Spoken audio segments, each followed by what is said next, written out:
हम लोगों ने क्या पढ़ा था, इक्वेटोरियल रेन फॉरेस्ट पढ़ा था। फिर हमने डिस्कस किया था कहाँ कहाँ पर इंडियन कंडीशंस बन सकती हैं। West side of Western Ghat, Kerala coast पर हो सकता है, अंडमान निकोबार में, और नॉर्थ ईस्ट में कुछ जो पार्ट है, मेघालय वाला पार्ट है, वहाँ पर अच्छी खासी रेनफॉल होती है। वहाँ पर आपको लस ग्रीन फॉरेस्ट आपको देखने को मिलेंगे। वहाँ डिस्कस हमने किया था कि that is the rain forest. Rain forest की क्वालिटीज़ क्या होती हैं? रेन फॉरेस्ट नाम से क्लियर है कि रेन अच्छी खासी होगी तभी फॉरेस्ट बने हैं। तो रेन अच्छी खासी होगी और जो टेम्परेचर रहेगा थ्रू आउट द ईयर लगभग सेम रहेगा, अच्छा खासा रहेगा, तो अच्छी खासी ग्रोथ आपको देखने को मिलेगी। बस इतना पता होना चाहिए इंडिया में कहाँ कहाँ पर है और किस तरह की कंडीशन में देखने को मिलती हैं। फिर हम डिस्कस किया था कि डेजर्ट का मतलब यहाँ सूखा पड़ने वाला है। दो तरह के हो सकते हैं डेजर्ट, एक होता है कोल्ड डेजर्ट, एक होता है हॉट डेजर्ट। अगर डेजर्ट का मतलब है कि रेनफॉल कम है, ठीक है, सिर्फ इतना सा मतलब है कि सूखा पड़ने वाला है। अब सूखा ठंडा भी हो सकता है, गर्म भी हो सकता है। तो समर्स की बात करें तो जो हम ड्राई हॉट की बात करें तो it is going to be around Jaisalmer. तो जैसलमेर जो वाला एरिया है western part of the Rajasthan, तो वहाँ पर आपको हॉट डेजर्ट देखने को मिलेंगे। कोल्ड डेजर्ट कहाँ पर मिलेगा आपको?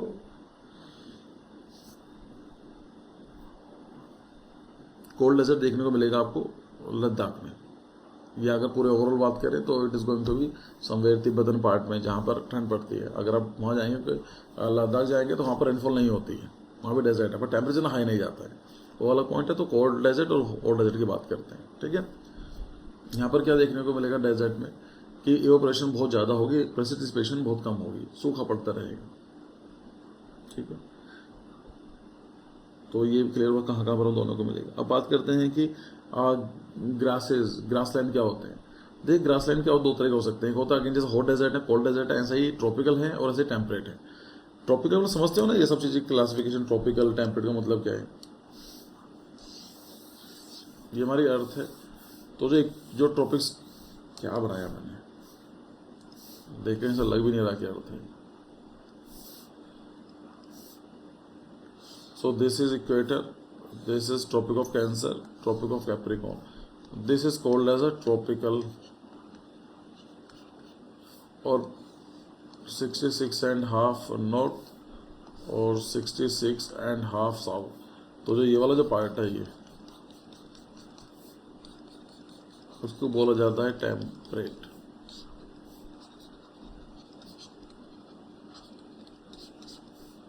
ठीक है। और जो ये वाला पार्ट होता है उसको बोलते हैं फ्रिजिड, यहाँ पर काफ़ी ठंड पड़ती है, ठीक है। सो जो ग्रासलैंड हो सकती हैं, या तो यहाँ पर होंगे, इसी वाले पार्ट के अंदर ग्रासलैंड्स होंगे, इनको बोलेंगे ट्रॉपिकल ग्रासलैंड्स। और जो यहाँ पर भी हो सकते हैं इसको बोलेंगे टेम्परेट ग्रासलैंड। इसके बियॉन्ड क्यों नहीं होगा? क्योंकि वहाँ पर टेम्परेचर बहुत कम है, इसके बियॉन्ड नहीं होगा। नॉर्मली ये देखा गया है कि टेम्परेट ग्रासलैंड तो ट्रॉपिकल ग्रासलैंड्स होती हैं। ग्रासलैंड का मतलब क्या है कि ये रेन फॉरेस्ट और डेजर्ट के बीच का है, ठीक है। अगर टेम्परेचर कोल्ड है तो टेम्परेट है, और अगर हॉट है तो ट्रॉपिकल है। ये एक क्लासिफिकेशन है। जो ट्रॉपिकल ग्रासलैंड होते हैं ये इतने अच्छे नहीं होते, मतलब जो वेल डेवलप्ड नहीं होते, क्योंकि यहाँ पर गर्मी पड़ती है तो ड्राइनेस देखने को मिलेगी आपको। यहाँ पर ग्रास जो होती है न्यूट्रिशियस नहीं होती है। अब ग्रास न्यूट्रिशियस नहीं होती है तो यहाँ पर जो डेयरी प्रोडक्शन है इतना अच्छा नहीं होगा। इसलिए आप देखेंगे इंडिया के अंदर में भी कैटल, इंडिया की सब जो पॉपुलेशन में बात करें कैटल्स के बारे में, so India is having the largest number of the kettles in the world. But यहाँ पर ऐसा देखने को नहीं मिलेगा कि हम मिल्क को बहुत ज़्यादा प्रोड्यूस कर पा रहे हैं, या फिर हम लोग कुछ मिल्क रिलेटेड डेयरी प्रोडक्ट ज़्यादा बना पा रहे हैं, या फिर हम लोग जो मीट इंडस्ट्री है इतना अच्छा थ्राइव कर रहा है। इंडिया में ऐसा देखने को कम मिलता है। क्यों? क्योंकि ग्रास अच्छी नहीं है, और भी बहुत सारे रीज़न है। क्योंकि यहाँ पर जो टेम्परेचर थोड़ा हाई रहता है तो चीज़ें जल्दी ख़राब हो जाती हैं। अगर मिल्क है, डेयरी सब्सटेंसेस हैं, उनको स्टोर करेंगे तो इस जगह पर टेम्परेचर कम है तो यहाँ पर स्टोर करना ज़्यादा आसान है, वहाँ पर सेल्फ लाइफ ज़्यादा है, यहाँ पर कम है, ठीक है। हमने आई थिंक यही डिस्कस किया था। आप डिस्कस करेंगे ट्रॉपिकल मानसून क्लाइमेट।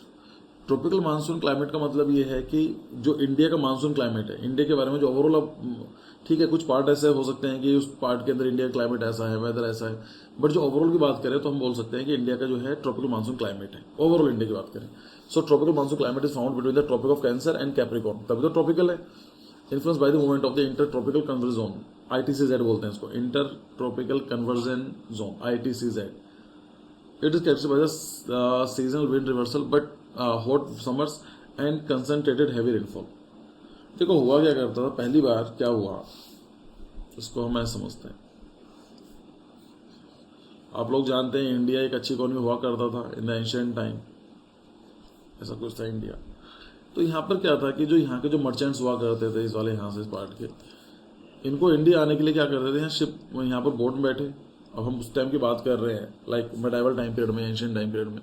तो आज तो मशीन्स हैं, कैसे भी जा सकते हैं, लेकिन वो क्या करते थे कि यहाँ पर आए और मई जून के आसपास अपनी बोट यहाँ पर लगाई और धीमे धीमे धीमे धीमे यहाँ पर पहुँच जाया करते थे इधर की तरफ। मई जून जुलाई अगस्त, मे बी नॉट मई, जून जुलाई में यहाँ पर ऐसा आया करते थे। They used to live here 3 to 4 months, trade कर करते थे। उसके बाद अक्टूबर नवंबर को यहाँ पर बोट लगाई और ये इधर की तरफ विंड स्टार्ट हो जाती थी, तो with the help of the wind उनकी बोट इजीली मूव क्या करती थी। इसका मतलब क्या हुआ कि they have realised one thing, ये रियलाइज करा कि यार यहाँ पर जो विंड्स हैं वो रिवर्स हो रही हैं। मतलब क्या है कि कुछ महीनों में विंड यहाँ से लेकर यहाँ की तरफ जा रही हैं और 3-4 महीनों के बाद विंड रिवर्सल होकर ऐसा आ रही है।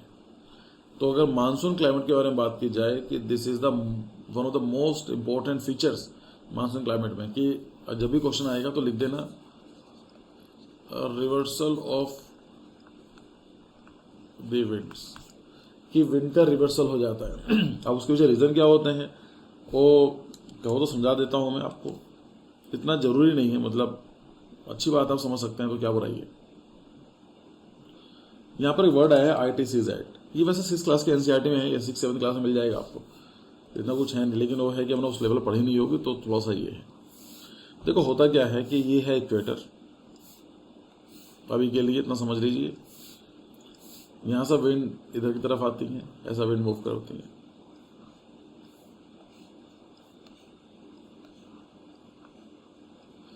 अब इक्वेटर पर क्या हो रहा है, इक्वेटर पर एक्चुअली एक विंड तो ऐसा आ रही है ऊपर की तरफ जा रही है और एक विंड क्या हो रही है ऐसा आ रही है ऐसा जाती है ना, ऐसा कुछ मिल रही है, दोनों मर्ज कर रही हैं, एक ऊपर से आ रही है नीचे से आ रही है, तो ये विंड आपस में टकरा के ऊपर की तरफ चली जाती हैं।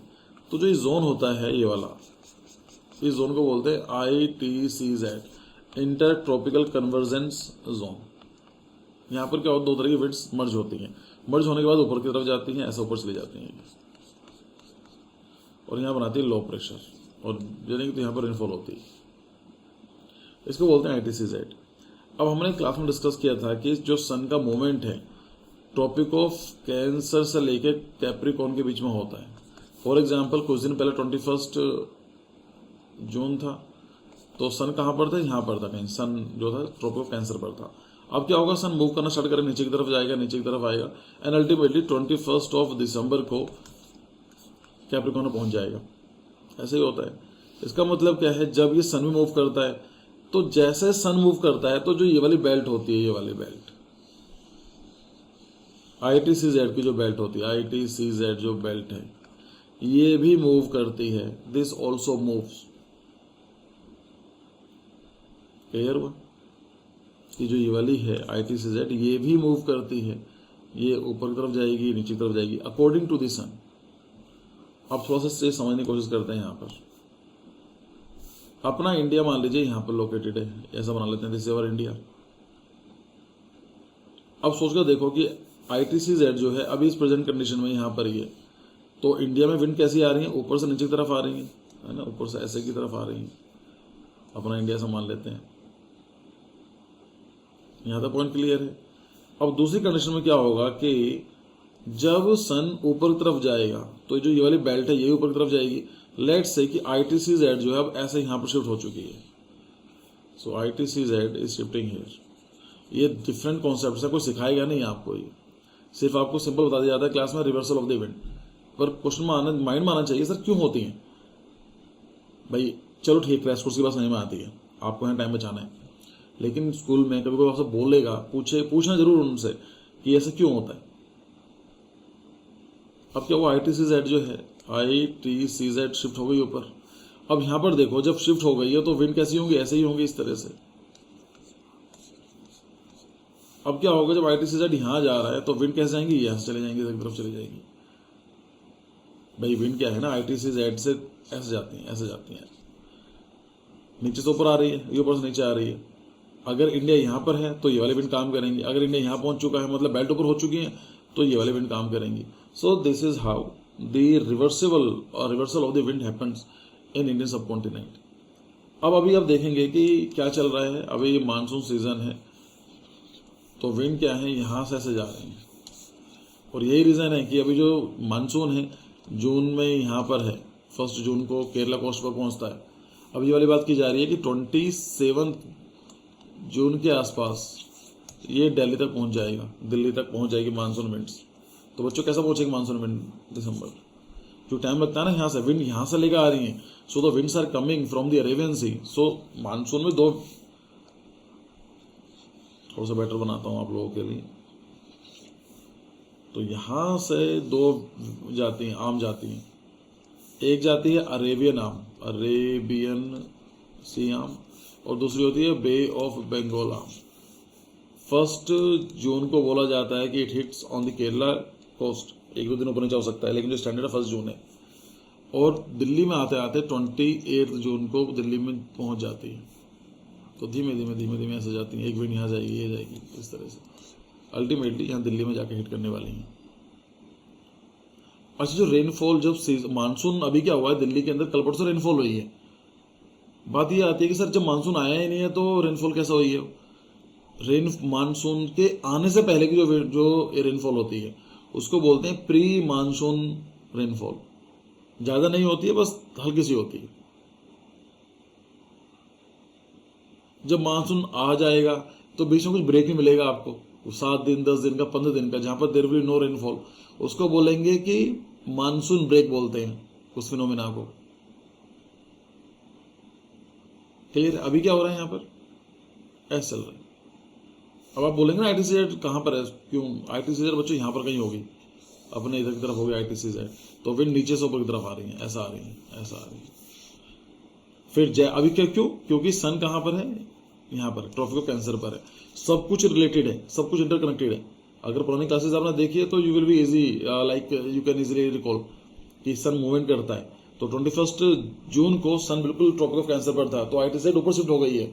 अब धीमे धीमे क्या होगा, 2-3 महीने के अंदर ये नीचे की तरफ आएगी तो ITCZ यहाँ पर हो जाएगी. और जैसे ITCZ शिफ्ट यहाँ पर होगी तो आप देखेंगे अक्टूबर नवंबर में ये जो विंड्स हैं ये वापस होना स्टार्ट हो जाएंगी. अभी तो ऐसे जा रही है ना, ये they will coming like this. और इस फिनोमेना को बोलते हैं retreating of the monsoon wind. ये जो मानसून विंड पहले आई थी वो रिट्रेट कर रही है, वापस आ रही है.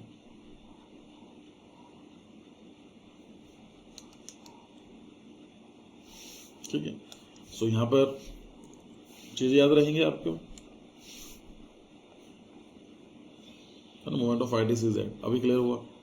Seasonal wind reversal, hot summers होंगे, यहाँ विंटर्स कम पड़ते हैं, and concentrated heavy rainfall. Concentrated heavy rainfall का मतलब क्या है? द रेनफॉल जो होगी कंसंट्रेटेड रहेगी in a particular 3 to 4 months. India में लगभग 80 to 85% रेनफॉल जो है 3 to 4 मंथ में ही कंसंट्रेटेड रहती है. नॉट लाइक रेन फॉरेस्ट, वहां पर तो रोज ही रेनफॉल होती है, एवरी मंथ रेनफॉल होती है. ये ना है ना. समर्स में क्या होती है, ऐसे जाएंगी रेड वाली, और विंटर्स में ऐसे जाती हैं. इसको बोलते हैं reversal of the winters of winds.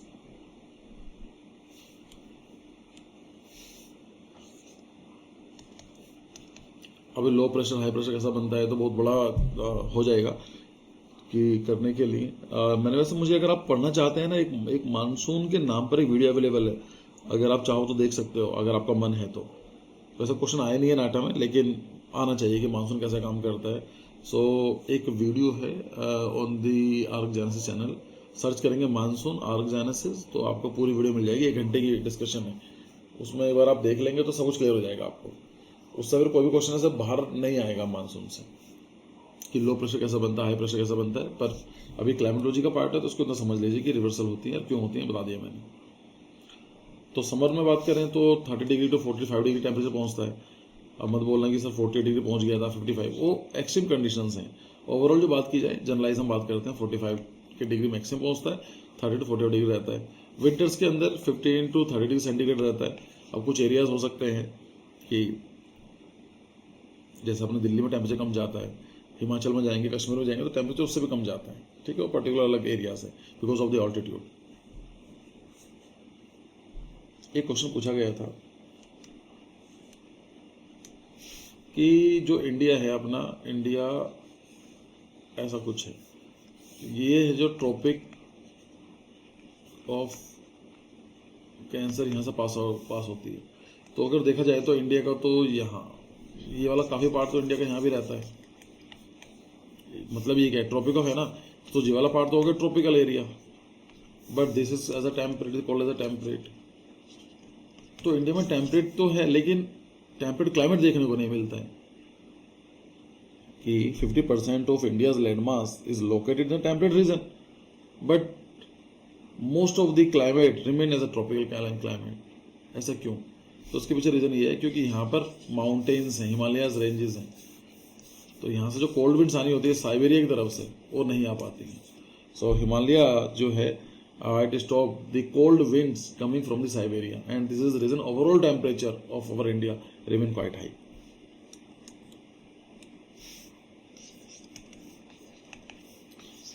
Coastal influence देखने को मिलेगा ऑफ कोर्स, जहाँ पर कोस्टल देखने को मिलेंगे।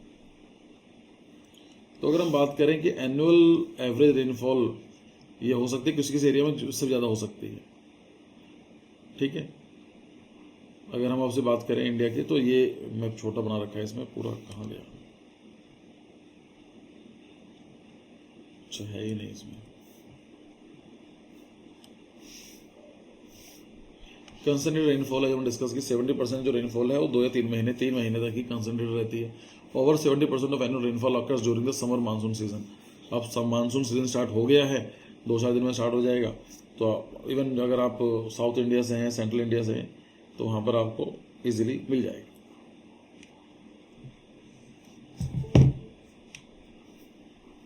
पहले भी आ चुकी है रेनफॉल। ओरोग्राफिक इफेक्ट है, माउंटेनियस रीजन्स लाइक द खासी hills experience extreme high rainfall. क्या होता है ओरोग्राफिक रेनफॉल? देखो, रेनफॉल होने के लिए इस जो क्लाउड है इसका वर्टिकल अपलिफ्टमेंट होना जरूरी है। इसको बोलते हैं वर्टिकल अपलिफ्टमेंट। जब तक क्लाउड ऊपर नहीं जाएगा ना, रेनफॉल नहीं होगी।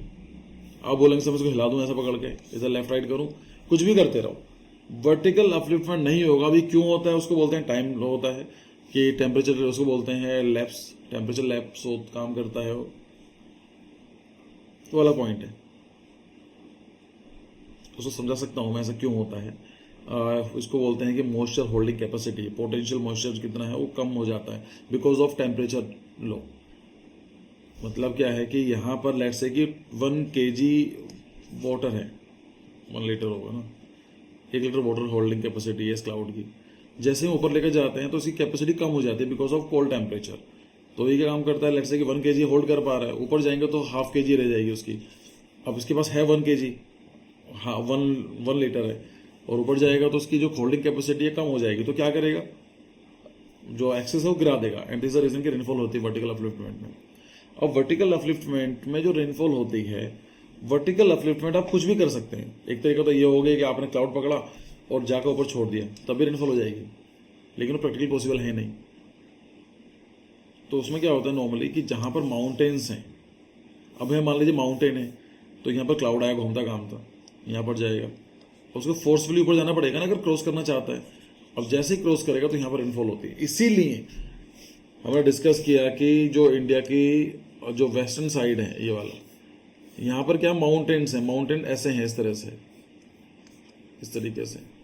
तो जो क्लाउड आते हैं because it is having the moisture, यहाँ से बिकॉज अरेबियन सी से पानी लिया है उन लोगों ने, यहाँ आएंगे और यहाँ से ऊपर उठते हैं, और जैसे ही ऊपर उठेंगे तो यहाँ पर रेनफॉल, यहाँ पर रेनफॉल कर देते हैं।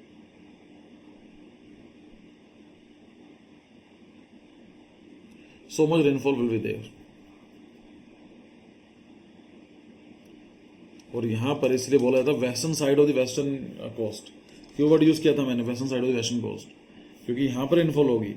अच्छा, इस वाले पार्ट में क्या होगा, कुछ नहीं, इसको बोलते हैं लीवर्ड साइड, या फिर बोलेंगे रेन शैडो। एग्जाम्पल दूं, मुंबई है अपना यहाँ पर, खंडाला है यहाँ पर और पुणे है यहाँ पर। खंडाला के अंदर 300 रेनफॉल होती है मैम, और पुणे जो कि उस सेम एल्टीट्यूड पर है 55 होती है, दिल्ली के बराबर होती है। क्यों? क्योंकि जो क्लाउड यहाँ था सारी की सारी रेनफॉल यहाँ पर कर दिया उसने, अल्टीमेटली कुछ बचता नहीं है, और यहाँ पर रेनफॉल नाक मात्र की होती है। याद रहेगा सब कुछ? समझ में आ रहा नहीं आ रहा है?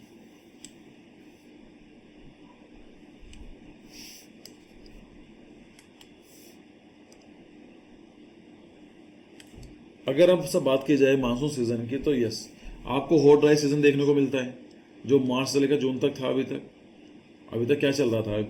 ड्राई सीजन था, हर जगह ड्राउट, सूखा पड़ा हुआ था। अब रेनी सीजन आने वाला है, हैवी टोरेंशियल रेनफॉल। टोरेंशियल मतलब होता है चक्रवात बोलते हैं, क्या बोलते हैं इसको टोरेंशियल को? मैं हर बार भूल जाता हूँ, पता है, ऐसे इसके लिए मूसलाधार बारिश, मूसलाधार।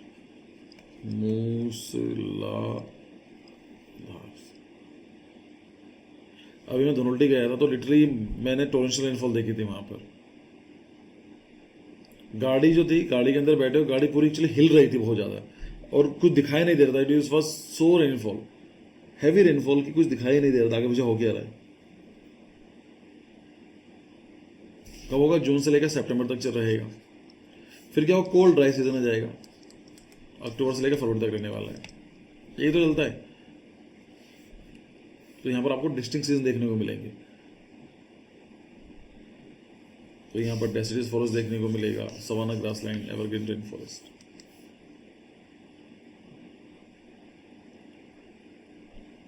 एग्रीकल्चर, फॉरेस्ट्री, हाई पॉपुलेशन देखने को मिलेगी। ये सब चीज़ तो हम खैर वो चीज़ नहीं है।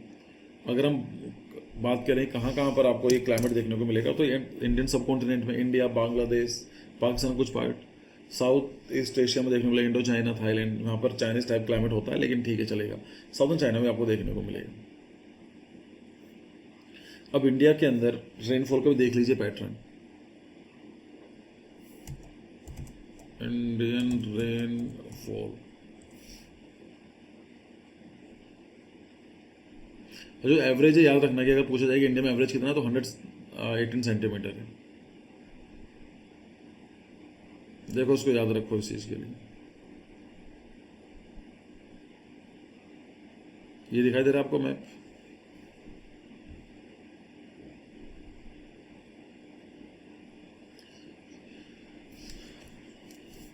जो मैं बात की थी, जो ये वाला पार्ट है वेस्टर्न कोस्ट ऑफ वेस्टर्न घाट, ये वाला जो पार्ट है, यहाँ पर आपको ज़्यादा रेनफॉल देखने को मिलेगी।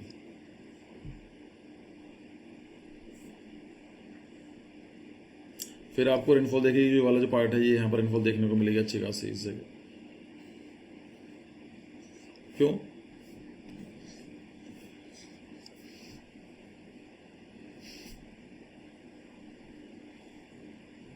दो ब्रांच होती है, एक होती है रेवन ब्रांच, एक होती है बे ऑफ बंगाल ब्रांच। तो रेवन जो ब्रांच है उसने तो रेनफॉल यहाँ पर कर दी अच्छी खासी, तो जब यहाँ पर जाएगी तो यहाँ पर कुछ होगा ही नहीं उसके पास। तो जो ये वाला पार्ट होता है ये काफ़ी ड्राई रहता है। हर चीज़ लॉजिक है। यहाँ पर भी आपको ड्राइनेस देखने को मिलेगी, लेकिन जो यहाँ पर तो नहीं वो है, यहाँ तो मॉइस्चर ने पिक करा इसी बे ऑफ बंगाल से, तो यहाँ पर आपको अच्छी खासी रेनफॉल देखने को मिलती है। जो ये वाला पार्ट है, ये यहाँ पर आपको डेजर्ट देखने को मिलेगा, और जो कश्मीर वाला पार्ट है, जो स्पेशली लद्दाख वाला पार्ट है, यहाँ पर आपको डेजर्ट देखने को मिलेगा। यहाँ पर क्या है? हॉट डेजर्ट, और यहाँ पर क्या है? Cold desert. सिंपल है या मुश्किल है समझना? क्लियर हुआ ना? यहाँ पर रेनफॉल कम क्यों होगी? क्योंकि मेरे बच्चों यहाँ पर जो रेनफॉल आई थी ना, जो क्लाउड्स थे उनके पास मॉइस्चर था, तो खत्म कर दिया उन्होंने यहाँ पर ही।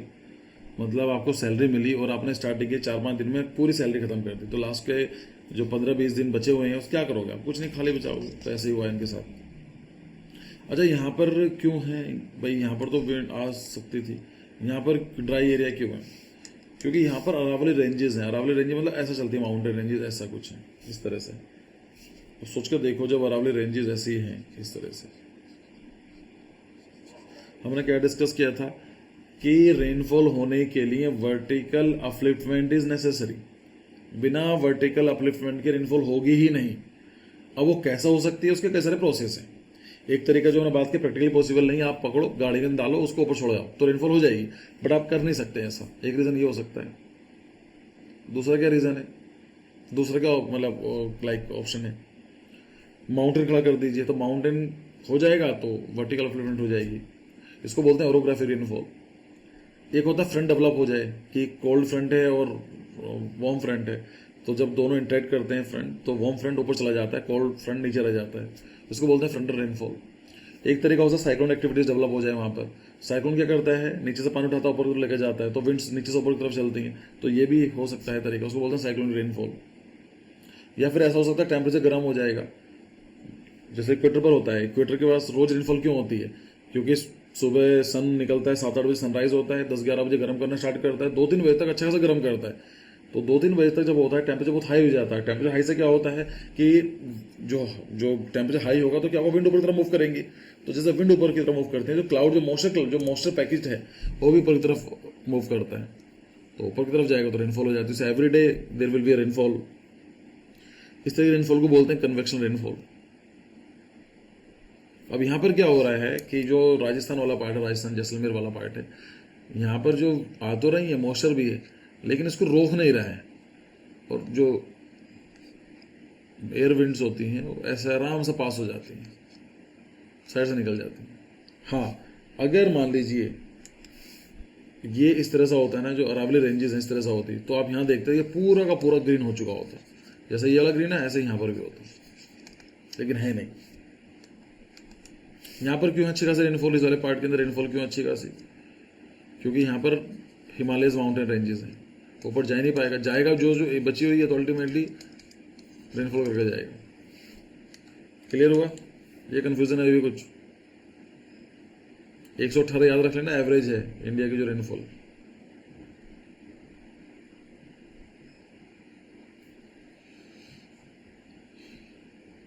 मानसून के ऊपर मैंने ज़्यादा डिटेल में इसलिए बताया क्योंकि इंडिया में नॉर्मली मानसून क्लाइमेट देखने को मिलता है। अगर कोई पूछा जाए दुनिया में सबसे ज़्यादा रेनफॉल कहाँ पर होती है, इफ़ समवन आस्क यू कि where you will get the maximum rainfall, तो आप उसको बोलेंगे चेरापूंजी या माइसन ग्राम। चेरापूंजी हुआ करता था when I was in my school, तो we used to learn Cherrapunji, लेकिन अगर आप आज के बच्चों से पूछोगे तो they will not remember Cherrapunji, they will remember माइसन ग्राम।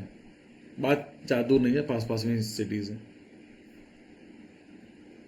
तो वहाँ पर आप देखें 1000 सेंटीमीटर ज़्यादा रेनफॉल होती है। कभी मन करे तो जाकर चेक करना, मैसन ग्राम लोग जाते हैं वहाँ पर वीडियो अपलोड करते हैं, तो वहाँ की लाइव देखना। मैं एक बार देख रहा था तो वहाँ के लोग बता रहे थे कि 15 दिन 20 दिन तक 30-30 दिन तक रेनफॉल होती है। कुछ नहीं अप्रोच करने के लिए, सोच के देखो, आपको तो बड़ा अच्छा लगता होगा कि रेनफॉल हो रही है, 1 दिन 2 दिन का मजा आता होगा। Yes it is true for us कि रेनफॉल होनी चाहिए, लेकिन जो वहाँ लोग रहते हैं 15 दिन तक लाइक रेनफॉल ही नहीं खत्म हो रही है, every time it is raining. ठीक है, क्यों होता है, फनल टाइप इफेक्ट बनता है। फनल टाइप का भी मतलब वही है कि ये वाला क्वेश्चन भी याद कर लीजिए, ये क्वेश्चन पूछा जा सकता है। ये मेघालय अपना, यहाँ पर क्या है, 3 माउंटेन रेंजेस हैं, इसको बोलते हैं गारो, जो ये वाली है खासी, और जो ये है जयंतिया।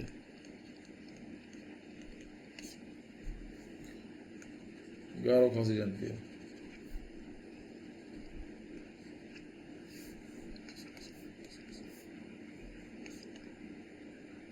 तो अफसोस के देखो यहाँ पर क्या है, बे ऑफ बंगाल, विंड पूरी मोशन से भरी हुई है, बहुत कुछ है, सैलरी आई है पहले दिन ही, और जाते माउंटेन आ गई। अच्छा माउंटेन भी ऐसे हैं, ये ऐसे माउंटेन ऐसे को देखने को मिलेगा आपको।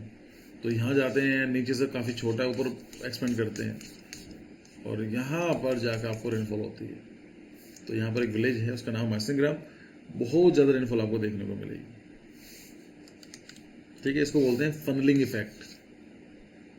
ओरोग्राफिक लिफ्ट होती है, जो मैंने बताया, ओरो का मतलब ही होता है mountains. So the monsoon winds are forced to rise over the mountain, leading to the heavy rainfall.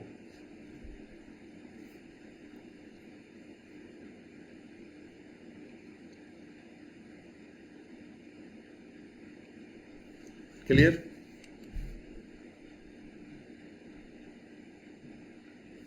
अगर यहाँ पर मानसून एडेप्टेशन के बारे में बात करें,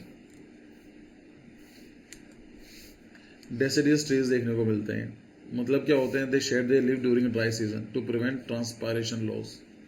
जब सूखा पड़ता है तो ट्रीज क्या होते हैं, अपने लीव्स गिरा देते हैं।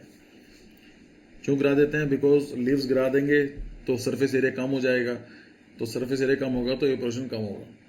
मतलब क्या होता है, आपके पास पैसे कम होते हैं तो हम खर्चे कम कर देते हैं ना अपने। अब ऐसा तो है नहीं कि आपके पास पैसे लेट से 10,000 रुपीज़ हैं, वो तो मेंबरशिप आपको करनी है 1 साल की, लाइक जिम की, तो आप क्या करोगे, मेंबरशिप को थोड़ा डिले कर देंगे कि भाई अभी थोड़े पैसे कम है, because of already stress condition चल रही है, तो हम लोग ये सब चीज़ें नहीं करेंगे। होता है ऐसा। तो ट्रीज के साथ भी ऐसे ही होता है। जब उनको पता है कि ड्राई सीजन है, ड्राउट है, पानी बिल्कुल पड़ने वाला है नहीं अगले 2-3 महीने तक, तो क्या करते हैं, अपने जो लीव्स होते हैं शेड कर देते, गिरा देते हैं। और अभी आप देखना, जैसे रेनफॉल स्टार्ट हो जाएगी या हो भी गई होगी आपके एरियाज में, तो आपको हर जगह ग्रीन ग्रीन दिखाई देगा। क्यों ग्रीन ग्रीन दिखाई देगा? इसलिए दिखाई देगा। अब ट्रीज को ये लगता है कि चलो तो रेनफॉल हो रही है, तो it's a time to complete their cycle, तो नई लीव्स निकलेंगी।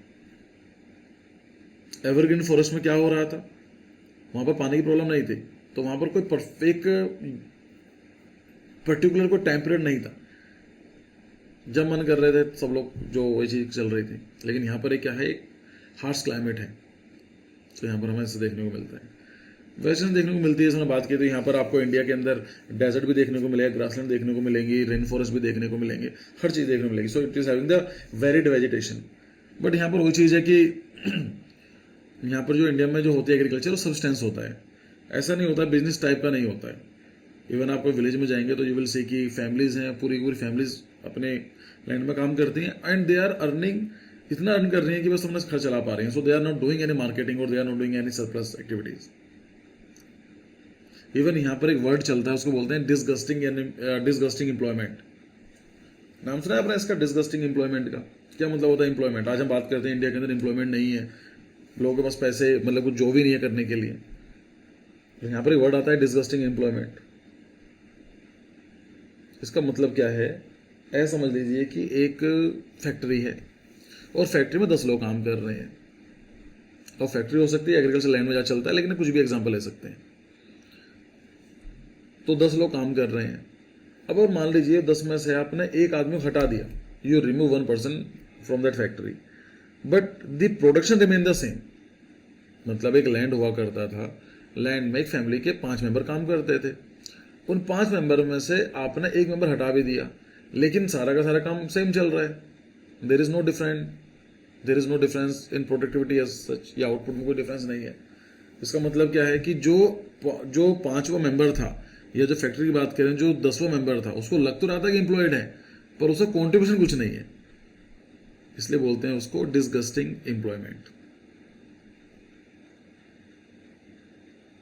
ठीक है, तो यहाँ पर सब्सटेंस फार्मिंग देखने को मिलेगी। ऑफ कोर्स काफ़ी रीज़न और भी हैं इंडिया में कि यहाँ पर ऐसा क्यों देखने को मिलता है, लेकिन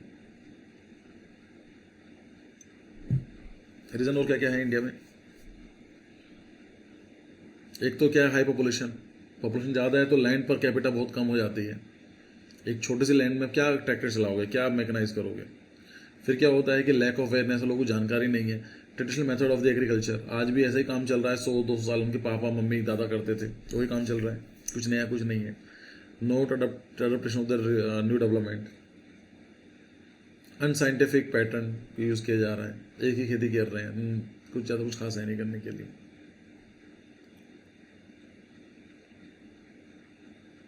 ठीक है, ये क्लियर हुआ इंडियन क्लाइमेट के बारे में डिस्कस करना था, हो गया।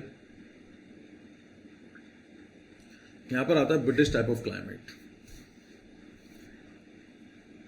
ब्रिटिश टाइप ऑफ क्लाइमेट में क्या है कि अगर मैं आपसे बोलूं कि दुनिया में बहुत सारे तरह क्लाइमेट्स हैं, बट कौन सा क्लाइमेट ऐसा है जहां पर यह माना जाता है कि this is the best climate for the humans. कि दुनिया में इतने सारे क्लाइमेट हैं, तैगा, tundra, tropical, rain forest, monsoon, पर ऐसा कौन सा क्लाइमेट है जो बिल्कुल बेस्ट है, मतलब सबसे ज़्यादा अच्छा है ह्यूमंस के लिए। आप बोलेंगे British type of climate. British type का मतलब जो ब्रिटेन का जो पार्ट है, ब्रिटेन में जो कौन सा क्लाइमेट है, या वेस्टर्न यूरोप के अंदर, वेस्टर्न यूरोप में कौन कौन से कंट्रीज काउंट होते हैं, नीदरलैंड, बेल्जियम, फ्रांस, स्पेन। ये जो कंट्रीज होते हैं उनको बोलते हैं वेस्टर्न यूरोप कंट्रीज हैं। वहाँ पर भी आपको ब्रिटिश टाइप ऑफ क्लाइमेट देखने को मिलेगा। अगर आप थोड़ा सोचेंगे ना कि these are the countries they ruled over the world. Britain ने रूल किया है, नीदरलैंड ने रूल किया है, जर्मनी ने रूल किया है, फ्रांस ने रूल किया है, और ये जितनी भी कंट्रीज हैं वो British type of climate follow करते हैं, मतलब फॉलो क्या करते हैं वहाँ पर होता है, they are having the British type of climate. So climate plays a very important role. कभी सोचा है इंडिया के अंदर इतने मेहनती लोग हैं, लेकिन हम लोगों को जो एथलीट्स में इतना अच्छा परफॉर्मेंस क्यों नहीं हो पाता ओलंपिक्स में? ठीक है, इंडिया इंप्रूव कर रहा है अभी, ऐसा नहीं है, लेकिन उसके पीछे रीजन क्लाइमेट भी है। इंडिया का जो क्लाइमेट इतना अच्छा नहीं है, जैसे हमने डिस्कस किया ना कि ट्रॉपिकल ग्रासलैंड होते हैं, टेम्परेट ग्रासलैंड्स होती हैं, तो सेम चीज़ यहाँ पर भी है। यहाँ पर प्रोडक्टिविटी थोड़ी कम हो जाती है इन समर्स। अभी आपने नोटिस भी क्या होगा, विंटर्स के अंदर आप आराम से काम कर लेते हैं 6 hour 7 hour, but in the summer time आप थोड़ा लिथार्जिक हो जाते हैं, थक जाते हैं जल्दी।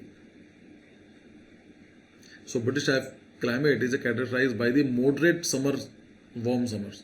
मतलब क्या है कि समर्स तो हो रहे हैं बट मॉडरेट है, इतनी गर्मी नहीं पड़ रही है इंडिया की तरह 48 डिग्री टेम्परेचर पहुंच गया।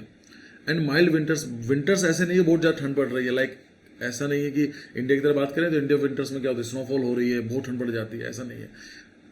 मॉडरेट वार्म समर्स होते हैं और माइल्ड विंटर्स होती है। And adequate rainfall throughout the year, इसलिए यूरोप बहुत सुंदर लगता है, वहाँ पर कोई सूखा पड़ता ही नहीं है, अच्छी खासी रेनफॉल हो रही है on every month having a good rainfall. This maritime climate is found in a region influenced by the westerlies, including part of the Europe and southern hemisphere. क्या होता है कैरेक्टरिस्टिक टेम्परेचर्स क्या होते हैं? Mild and mean annual temperature between 5 to 15 degree centigrade. Summers are never very warm and winters are abnormally mild. Summers में ज़्यादा rainfall है नहीं, ज़्यादा गर्मी नहीं है, और विंटर्स में ज़्यादा ठंड देखने को मिलेगी नहीं। एक तो रीज़न ये है कोस्टल इन्फ्लुएंस है, भाई वहाँ पर चारों तरफ क्या एटलांटिक सी है, जब एटलांटिक है तो रेनफॉल कितनी भी क्यों ना हो, टेम्परेचर मॉडरेट रहेगा। और दूसरा क्या है, वहाँ पर क्या होते हैं, वार्म करंट पहुँचता है, एटलांटिक ड्रिफ्ट है, नाम सुना होगा आपने शायद, नॉर्थ एटलांटिक ड्रिफ्ट करंट है जो उसको वार्म करंट है जो आसपास के एरिया को गर्म करता है। तो वहाँ पर कभी भी जो ओशन है फ्रोजन नहीं होता है। और भी बहुत सारे रीज़न होते हैं, ऑफकोर्स एक अकेला रीज़न नहीं है। प्रेसिपिटेशन मतलब rainfall throughout the year होती है, adequate rainfall year round with a slight winter और autumn maximum from the cyclonic activities. Seasons क्या होते हैं, डिस्टिंक्ट सीजन्स होते हैं, लॉन्ग समर सीजन है, गस्टी ऑटोम है। आपने देखा भी होगा जो फोटोग्राफ वॉलपेपर आप देखते हो कि चारों तरफ दीवार मतलब रोड पर पत्ते पत्ते पड़े होते हैं, उसको बोलते हैं ऑटोम सीजन। रिफ्रेशिंग स्प्रिंग होता है, मतलब अच्छा खासा टेम्परेचर आपको देखने को मिलेगा। पर्सनली मैं इस जगह को एंजॉय कर चुका हूँ, तो मुझे ज़्यादा लगता है कि हाँ ये जो हम बुक्स में पढ़ते हैं वो भी सच्ची बात है। यूरोप क्लाइमेट बहुत ज़्यादा अच्छा है, वहाँ पर बीमारियाँ कम फैलेंगी, डिजीज़ कम स्प्रेड करेंगे, प्रोडक्टिविटी अच्छी खासी रहेगी, सेल्फ जो लाइफ होती है फ्रूट्स की, वेजिटेबल्स की, डेयरी प्रोडक्शन की, मीट प्रोडक्शन की ज़्यादा रहती है। तो वहाँ पर कुछ ना कुछ एडवांटेज इनको मिलती ही मिलती हैं।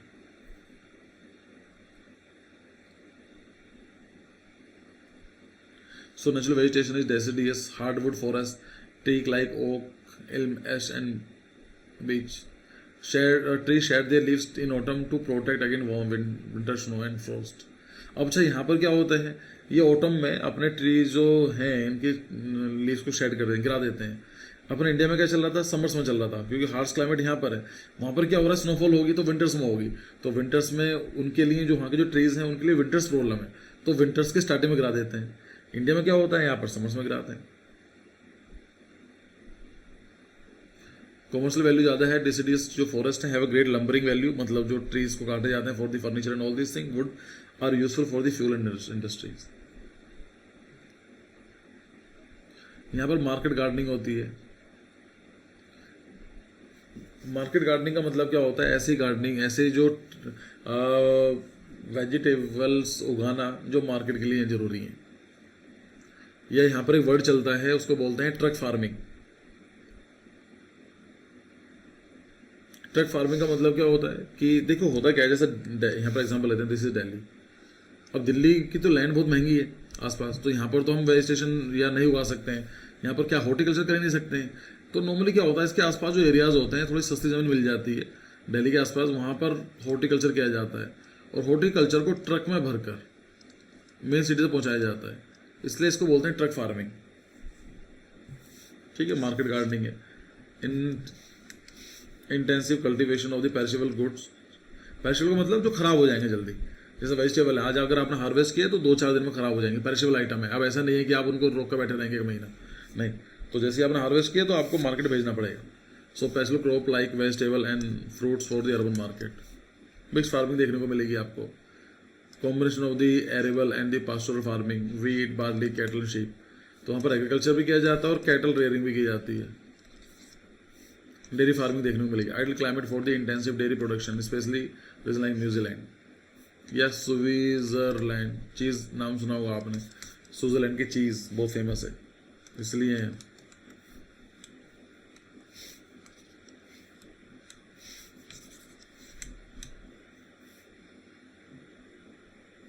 यहाँ पर आपको शीप रेयरिंग देखने को मिलेगी, चाहे ब्रिटेन की बात करें, न्यूजीलैंड की बात करें, या फिर कुछ एरिया भी हो सकते हैं अपलैंड एंड द कोस्ट। ये हमारे इतना कुछ खास नहीं है, सिर्फ समझा रहा हूँ आपको मैं। यहाँ पर मैन्युफैक्चरिंग जगह देखने को मिलेगी, मिनरल रिसोर्सेज जगह देखने को मिलते हैं, इंडस्ट्रियल हब्स देखने को मिलेंगे। जर्मनी में चाहे आप बात करें, चाहे ब्रिटेन में लिवरपूल के बारे में बात करें, so these are the countries. Mineral resources की कमी नहीं है। Countries like Britain, France and Germany have significant mineral resources to support industries. कुछ तो रहा होगा ना इन कंट्रीज ने, पूरी दुनिया पर रूल करा है, कुछ ना कुछ तो एक्स्ट्रा मिला ही होगा इन कंट्रीज को। यहाँ पर भी वो चीज़ है कि जहाँ की प्रॉब्लम क्या है, डिफॉरेस्टेशन है। ब्रिटेन की बात करें तो 4% ही रह गए हैं, बाकी तो ख़त्म कर दिए इन लोगों ने फ्यूल, टिम्बर और एग्रीकल्चर में। अच्छा, खुद तो ख़त्म कर दिया। अगर इंडिया अपने फॉरेस्ट काटने की बात करता है तो ये अपना हंगामा खड़ा करते हैं, नहीं नहीं इन्वायरमेंट सेव करना है, we need to protect the environment. ठीक है, तुम लोगों ने क्या किया? तो इंडिया ये तो डिमांड करता है, जो डेवलप कंट्रीज जो कर चुके हैं, डेवलपिंग कंट्रीज ये बात करते हैं कि sir you exploited your resources and you made your country developed, it was okay for you, but when I am doing the same thing then climate change, global warming, ये सब चीज़ें आती हैं। हाँ ठीक है, आई एम नॉट सपोर्टिंग कि forest को काटना चाहिए, बट आई एम सेइंग कि जो डबल स्टैंडर्ड्स हैं, यूरोपियंस के डबल स्टैंडर्ड्स हैं, उनको पता होना चाहिए। 4% छोड़े इन लोगों ने अपने लिए, only 4% the original deciduous forest remains. कहाँ के भाई 96%?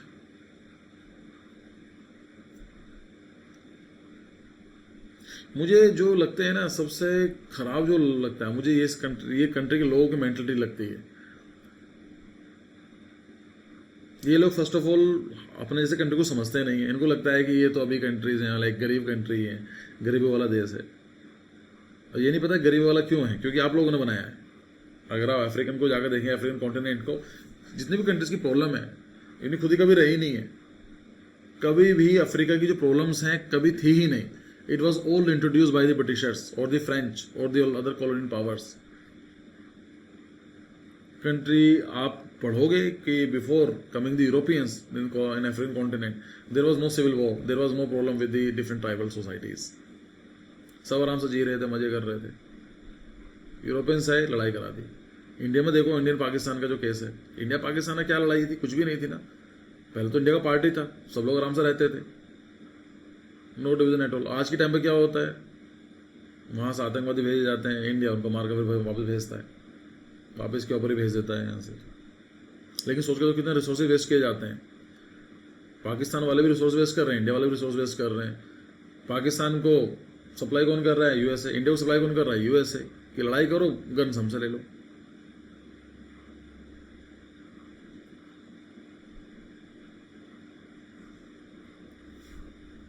क्या कर सकते हैं?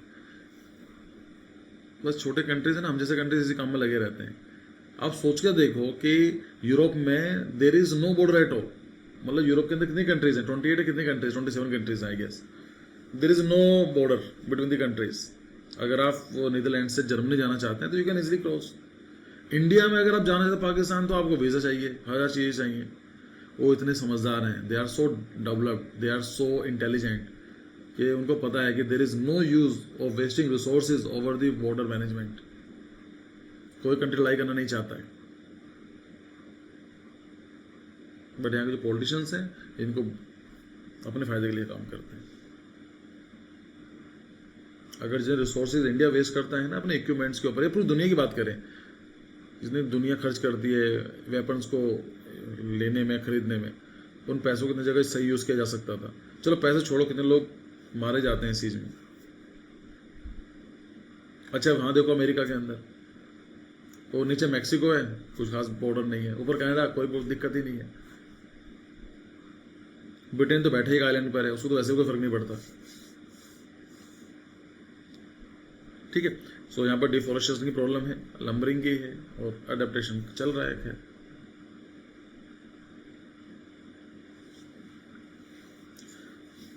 तो यहाँ पर आपको कहाँ कहाँ पर देखने को मिलेगा, जो मैंने बताया कि ब्रिटिश एरिया वाला जो हो गया, यूरोप का जो वेस्टर्न पार्ट है वहाँ पर देखने को मिलेगा, और जो ब्रिटिश कोलंबिया जो अमेरिका में है उसके वाला कुछ पार्ट मिलेगा। साउथर्न हेमिस्फीयर में चिली है, ऑस्ट्रेलिया में कुछ पार्ट ऐसा है, तस्मानिया जो रिकी पॉन्टिंग था, नाम सुना होगा आपने, आपके टाइम का तो आई थिंक नहीं है क्रिकेटर हो, हमारे टाइम में जो ट्रेविस हेड है ऐसे ही समझ लीजिए कि रिकी पॉन्टिंग हुआ करता था। 2003 का जो वर्ल्ड कप था, जब इंडिया हारा था 2003 का वर्ल्ड कप सेमीफाइनल मतलब फाइनल में जाने के बाद, so it was Ricky Ponting, he scored 149 not out, अकेला आदमी लेकर चला गया वर्ल्ड कप को साइड से। जैसा हुआ था ना लास्ट वर्ल्ड कप में हम लोगों को बुरा लगा था, ऐसे ही 2003 का भी रहा है अपने साथ। शायद आप लोगों को तो जानकारी नहीं होगी उस टाइम पे, लेकिन तब छोटे थे आप, तब जिस एज में आप हो शायद उस एज में मैं भी था, आपसे छोटा ही था उस टाइम पे ऑफ कोर्स, लेकिन उस टाइम बड़ा बुरा लगा था। ठीक है, सो ये हुआ साउदर्न हेमिस्फीयर, इतना याद करने की जरूरत नहीं है।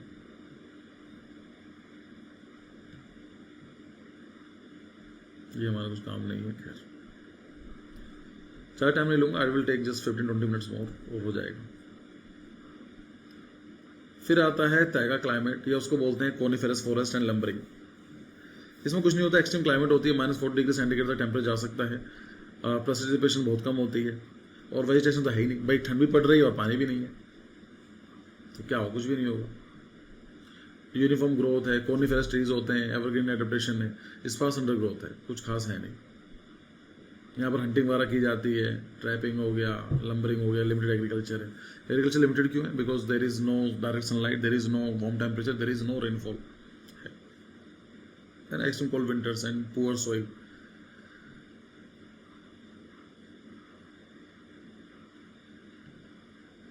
यहाँ पर है नोट, ये वाला पार्ट है, देखो जो मैप में दे रखा ना इधर, ये वाला जो पार्ट है बिल्कुल ऊपर की तरफ, ऐसा कुछ देखने को मिलेगा आपको। स्नोफॉल होती है कनाडा में, स्कैंडिनेवियन कंट्रीज में, साइबेरिया के अंदर एक्सट्रीम कोल्ड होगी, हैवी स्नोफॉल होगी, स्पार्स पॉपुलेशन है। इतनी कंडीशन में, इतनी हार्श कंडीशन में कोई क्यों रहना चाहेगा, सोच कर देखो।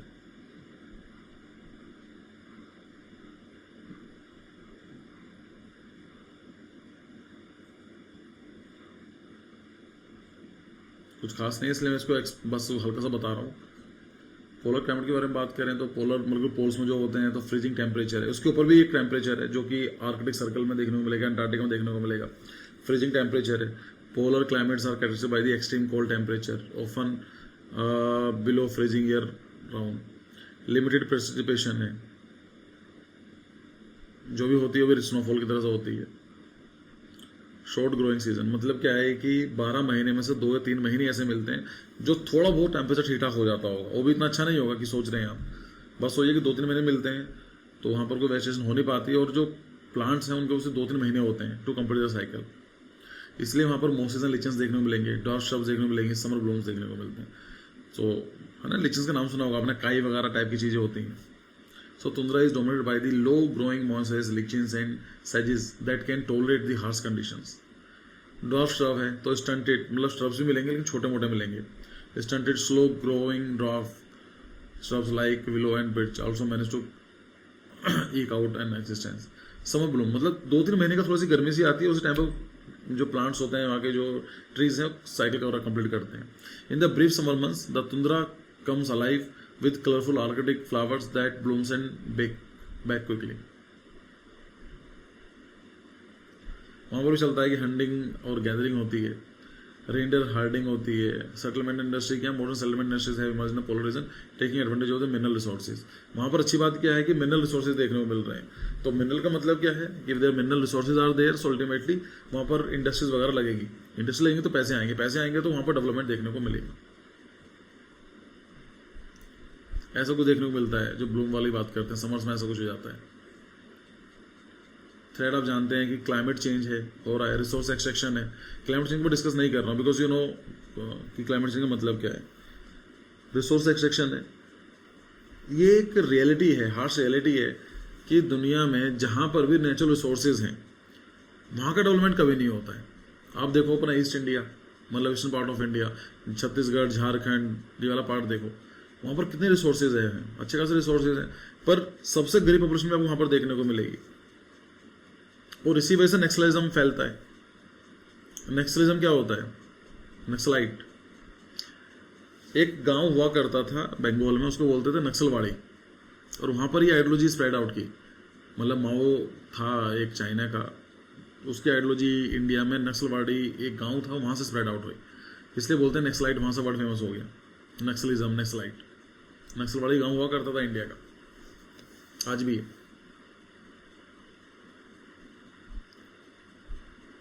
क्या है?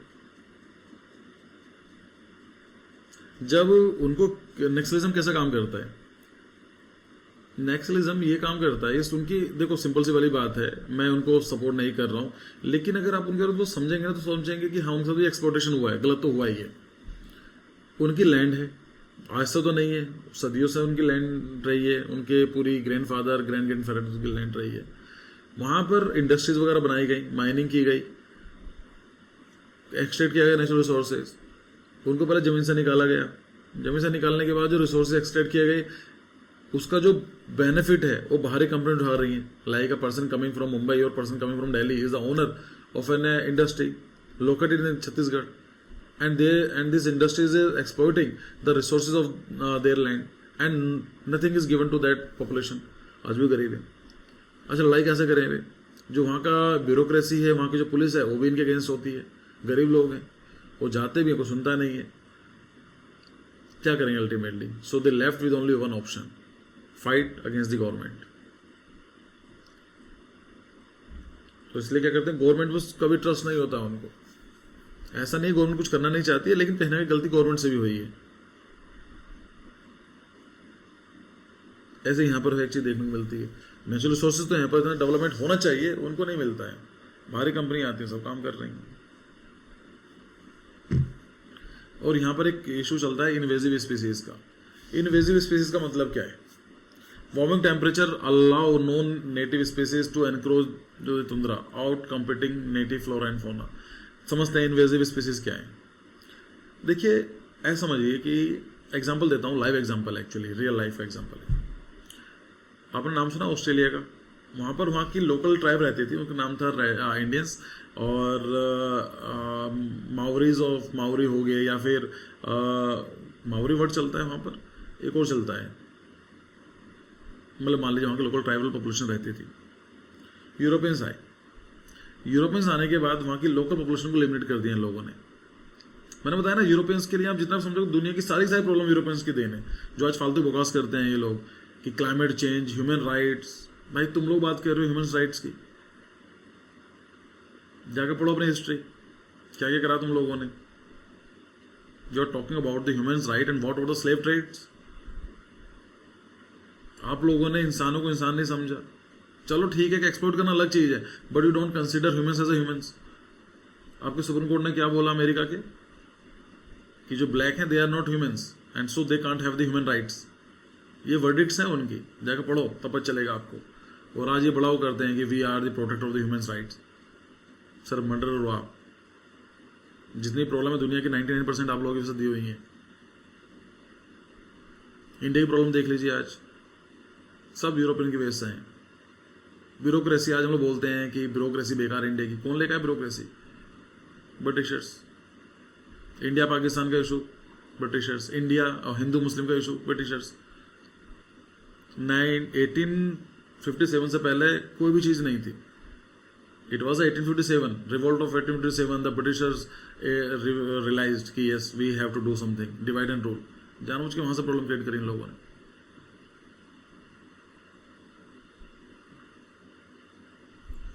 तो होता क्या है कि समझते हैं इन चीज़ों के लिए। तो यूरोपियंस क्या गए ऑस्ट्रेलिया में, वहाँ की लोकल पॉपुलेशन को एलिमिनेट कर दिया, रहना स्टार्ट कर दिया। 1% से कम पॉपुलेशन है आज की वहाँ की जो लोकल पॉपुलेशन है, सब यूरोपियंस है। और ये बोलते हैं इमिग्रेशन लॉज बनाने हैं कि ऑस्ट्रेलिया से इंडियंस को निकालो। ठीक है भाई, तुम लोग कब जा रहे हो? तुम भी थोड़ा ना थे ऑस्ट्रेलिया के, तुम लोगों ने तो यहाँ के लोकल पॉपुलेशन निकाला ना। खैर, इन लोगों ने क्या करा, वहाँ पर लेकर आए रैबिट। रैबिट का मतलब खरगोश होता है, तो दे इंट्रोड्यूस रैबिट, जो कि वहाँ पर पाए नहीं जाते थे, like they were not native. Rabbit लेकर आ गए। अब हुआ क्या कि यूरोप के अंदर तो रैबिट के ऊपर कैट होती है जो उनकी पॉपुलेशन को कंट्रोल करती है, बट वहाँ पर तो सिर्फ रैबिट ही है। So there was no one to control the population of the rabbit in Australia. तो क्या हुआ, धीमे धीमे हर जगह रैबिट घूमने स्टार्ट हो गई, हर जगह रैबिट देखने को मिल रहे हैं, बिकॉज कुछ है नहीं, उनको कंट्रोल करने के लिए कुछ है नहीं। इनको बोलते हैं एलियन स्पीसीज, मतलब एक स्पीसीज जो लोकल पॉपुलेशन का है ही नहीं, लोकल जो नेटिव लैंड का है ही नहीं, आपने इंट्रोड्यूस कर दिया। फिर उन लोगों ने सोचा कि अच्छा कैट को इंट्रोड्यूस करते हैं, क्योंकि कैट कंट्रोल करेगी पॉपुलेशन को रैबिट को, सो दे इंट्रोड्यूस द कैट। फिर क्या हुआ, कैट को कंट्रोल करने वाला कोई नहीं था। यूरोप के अंदर फॉक्स हुआ करती थी, अब यहाँ फॉक्स भी नहीं है, फिर फॉक्स इंट्रोड्यूस करी। तो यही चीज चलती रहती है। अगर इंडिया के अंदर बात करें, जो पिजन्स देखते हो, कबूतर देखते हो, ये इंडियंस कबूतर नहीं होते हैं, ये ब्रिटिशर्स लेकर आए। आज आप देखते हो यूकेलिप्टिस, हर जगह चलता है यूकेलिप्टिस, एक ट्री है। अगर आप थोड़ी सी भी जानकारी रखते हैं, अगर विलेज लाइफ में आप कभी जिए तो पता हो यूकेलिप्टिस, ये इंडिया का कभी था ही नहीं, it was introduce by the Britishers. आज हर जगह काम कर रहा है। सोइल खराब कर दी है इसने, पंजाब की, हरियाणा की, वेस्टर्न यूपी की, कुछ नहीं छोड़ा है। इस सोइल की फर्टिलिटी खत्म कर देता है ट्री। तो यही चीज होती है इन्वेजिव स्पीसीज का मतलब क्या है। अगर आप लोकल पॉपुलेशन के बारे में बात करें तो कोई भी लोकल एरिया में क्या होगा कि एक चेन बनी होती है कि कोई किसी को खाएगा और खुद खाना बनेगा किसी का, इसको बोलते हैं फूड वेब और फूड चेन। लेकिन मान लीजिए कि स्पीसीज है बाहर का है, उसको ना तो कंट्रोल करने वाला कोई है, आपने लाकर छोड़ दिया। इवन द गोल्ड फिशेज जो आप एक्वेरियम में यूज करते हैं वो भी इन्वेजिव स्पीसीज है। अगर गोल्ड फिश को आप डाल देंगे किसी तालाब में, रिवर में, तो जो उसकी जो लोकल पॉपुलेशन है उसको खत्म कर देगी। अब नाम सुना छुई में ही का, टच मी नॉट, वो इंडियन स्पीसीज नहीं है, वो बाहर से इंट्रोड्यूस किया गया। और जहां पर भी फैलता है तो वहां की लोकल पॉपुलेशन खत्म कर देता है। लोकल जो ट्रीज हैं, जो फ्लोरा फोना, सब खत्म। इसको बोलते हैं इन्वेजिव स्पीसीज, कि स्पीसीज वहां का था नहीं, आया और उसने लोकल फ्लोरा फोना को लिमिट कर दिया, है ना। So warming temperature allows the non native species to encroach to the tundra, out competing native flora and fauna. यहाँ पर आपको पोलर आइसकैप्स देखने को मिलेंगी, ग्लेशियर्स देखने को मिलेंगे, सीज आइस मिलेगी, आइसबर्ग देखने को मिलेगा। इंपॉर्टेंस क्या है भाई, साइंटिफिक रिसर्च के लिए काम आती है, नेचुरल रिसोर्सेज है, बायोडाइवर्सिटी कन्वर्सेशन है, साइंटिफिक स्टडी की जाती है, नेचुरल रिसोर्स की कमी नहीं है वहां पर, और बायोडाइवर्सिटी कंजर्वेशन है। ये हमारे से काम करनी है।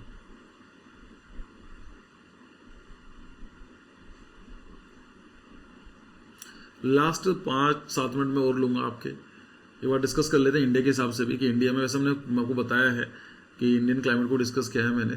लेकिन अगर मान लीजिए, देखिए कई सारे मेट्रोलॉजिस्ट रहे हैं। कोपन ने अपनी क्लासिफिकेशन दी, थ्रीवार्थ ने अपनी क्लासिफिकेशन दी, थॉर्नवाइट ने अपनी क्लासिफिकेशन दी।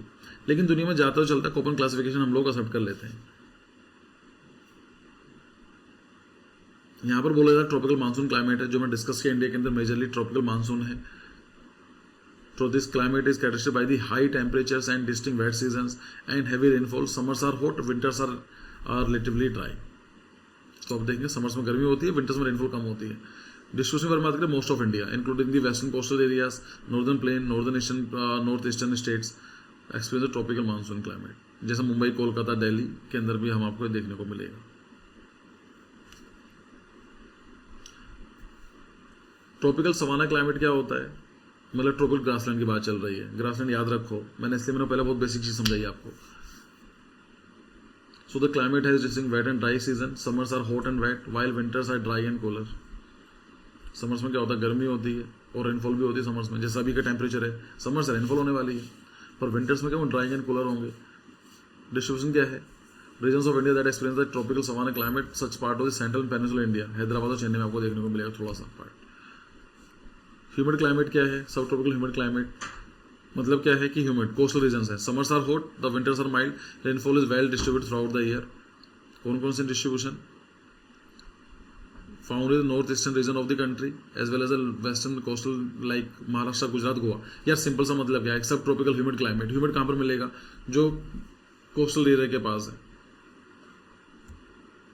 डेजर्ट क्लाइमेट कौन सा है, hot temperature and very low rainfall. Distribution Thar desert in north west India include Rajasthan, यहाँ पर आपको देखने को मिलेगा इस तरह क्लाइमेट। माउंटेन क्लाइमेट का मतलब क्या है, हिमाचल, उत्तराखंड, जम्मू एंड कश्मीर में। Himalaya region of the north India including the Shimla experience the mountain climate. Semi arid मतलब जैसे जैसलमेर है उतना तो एक्सट्रीम नहीं है, लेकिन रेनफॉल जितनी होती नहीं, तो आपको उसके आसपास का जो एरिया वहाँ पर देखने को मिलेगा। मतलब जो हमने बात की थी rain shadow region, like western coast of the western side of the western Ghat के जो ईस्ट वाला पार्ट था जहाँ पर हमने बात की थी, वहाँ पर आपको सेमी एरिड देखने को मिलेगा। पुणे वाला जो पार्ट है वहाँ देखने को मिलेगा, जयपुर में आपको देखने को मिलेगा। राजस्थान का जो एक्सट्रीम कोल्ड, जो एक्सट्रीम जो ड्राई रीजन है, डेजर्ट रीजन, उसके आसपास का जो एरिया हो गया। ट्रॉपिकल रेन फॉरेस्ट क्लाइमेट आप लोग जानते हैं कहाँ पर, अंडमान निकोबार में, some part of the India इसमें ट्रॉपिकल रेन फॉरेस्ट। वेस्टर्न ये वाला part, western coast, north eastern part और अंडमान निकोबार में आपको यहाँ रेनफॉल देखने को मिलेगी, इसको बोलते हैं रेन फॉरेस्ट। बाकी ये मैंने डाल दिया मैप, इसको देख लीजिएगा, पीडीएफ में शेयर कर दूंगा आप लोगों के साथ। यहाँ पर है ना जो मैंने बात की थी, देखो ये वाला जो आप कह रहे थे, समझते हैं फिर से। देखो जो ये येलो वाला पार्ट है, ये हॉट डेजर्ट है, एरिड है, ये तो क्लियर हो गया। यहाँ पर है, यहाँ पर कोल्ड डेजर्ट है ये, ठीक है, माउंटेन डेजर्ट आ गया। अब जो इसके आसपास का जो ऑरेंज वाला पार्ट, जो ये पिंक वाला पार्ट है यहाँ पर, और जो ये वाला पार्ट है, इसको बोलते हैं सेमी एरिड। ये हुआ कहीं पिंक वाला ना, एरिड और स्टेपी और हॉट, ये आ गया, ये जो एरिड वाला पार्ट हो गया। और जो ये वाला ग्रीन वाला पार्ट है, ये हो गया ट्रॉपिकल मानसून, और जो ये वाला है ट्रॉपिकल सवान। ठीक है, तो खैर आज का डिस्कशन हम लोग यहाँ पर ही रखते हैं। थोड़ा ज़्यादा हो गया क्योंकि कंप्लीट करना भी था यार, तो क्या कर सकते हैं। आपको आई थिंक कुछ सीखने को मिला होगा।